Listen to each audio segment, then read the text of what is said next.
Artisanat Sel est partenaire de Touch Nature depuis 2001. L'association française commercialise en effet la majeure partie des produits de la structure népalaise créée par Joséphine Tan. Bougies, savons, produits de beauté, tous ont en commun les huiles essentielles qui les composent.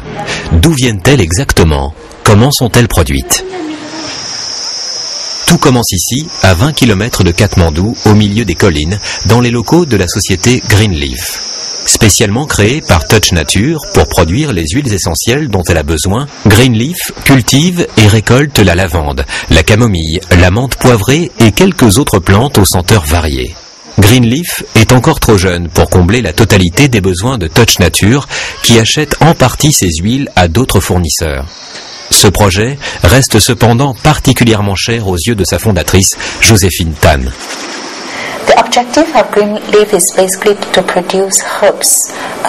L'objectif de Greenleaf est de cultiver des plantes de manière naturelle tout en fournissant un emploi à un maximum de personnes. Au Népal, l'économie n'évolue pas et va même de pire en pire. Dans ce contexte, nous nous sommes rendus compte que beaucoup de personnes sans emploi sont agriculteurs ou au moins avec un arrière-plan lié à l'agriculture. Ils savent déjà travailler la terre. Nous avons donc pensé que si nous pouvions proposer des emplois de ce type, ils n'auraient pas besoin d'apprendre un nouveau métier. Ils pourraient simplement faire ce qu'ils savent faire et gagner de l'argent de cette manière. C'est dans les villages que l'on trouve le plus de pauvreté.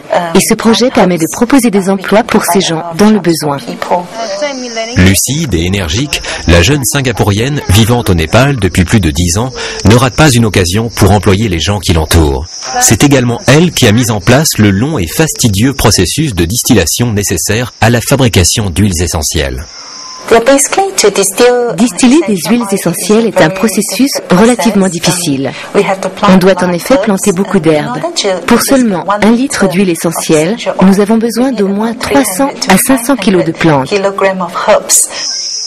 Ce jour-là, les 6 employés de Greenleaf récoltent 19 kilos de menthe poivrée, afin d'en extraire l'essence si précieuse. La récolte est ensuite emmenée dans les locaux de Touch Nature par Balram, un chauffeur employé de la structure, pour y être distillée. Les feuilles de menthe sont coupées grossièrement pour pouvoir être mises dans une cuve. C'est là que commence le processus de distillation.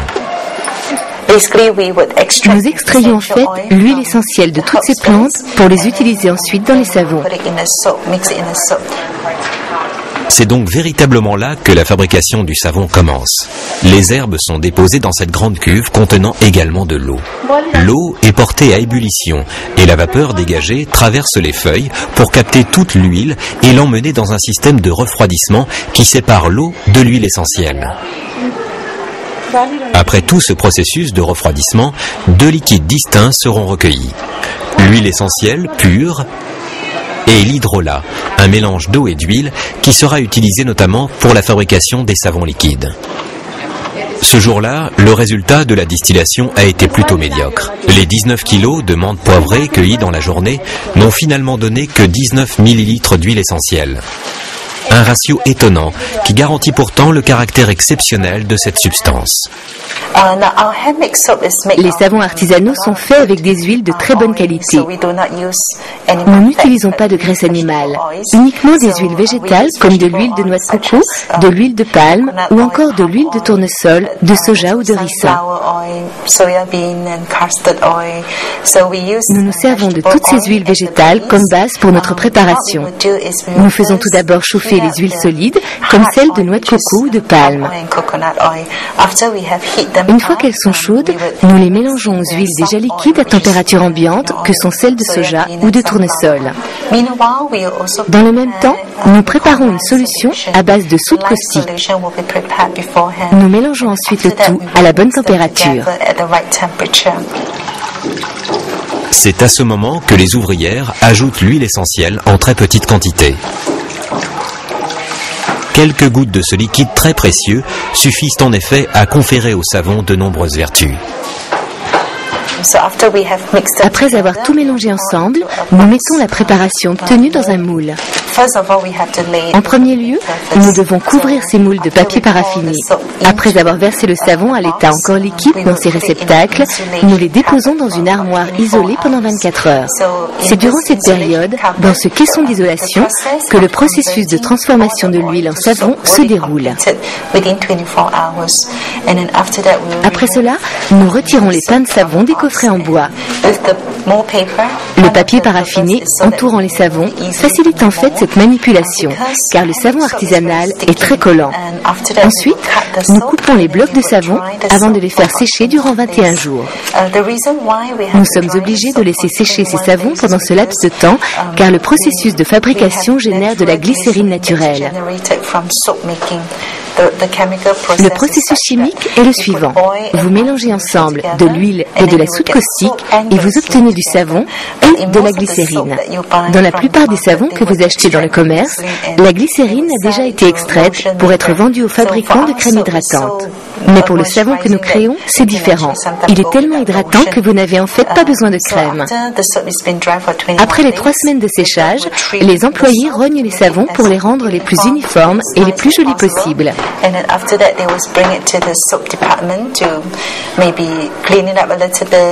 Ils sont ensuite nettoyés et conditionnés sous film plastique avant d'être emballés dans leur packaging respectif. Tous les produits sont emballés à la main, leur conférant ainsi un caractère unique, mais requérant énormément de travail.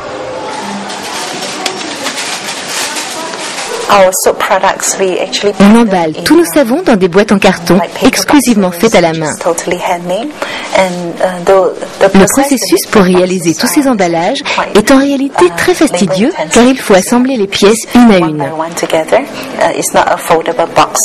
Ce n'est pas une boîte préfaite et cela demande donc beaucoup de travail. Une employée réalise à peu près 10 boîtes par jour. Nous emballons aussi nos savons dans des boîtes spéciales, elles aussi entièrement réalisées à la main, ce qui fait que nous n'utilisons pas vraiment de machine jusqu'à la toute dernière étape. Les employés découpent même les étiquettes à la main. En fait, on peut dire que 99% du produit est réalisé à la main. Vous pouvez presque le sentir ou toucher. Tellement de personnes ont participé à la fabrication de ces savons.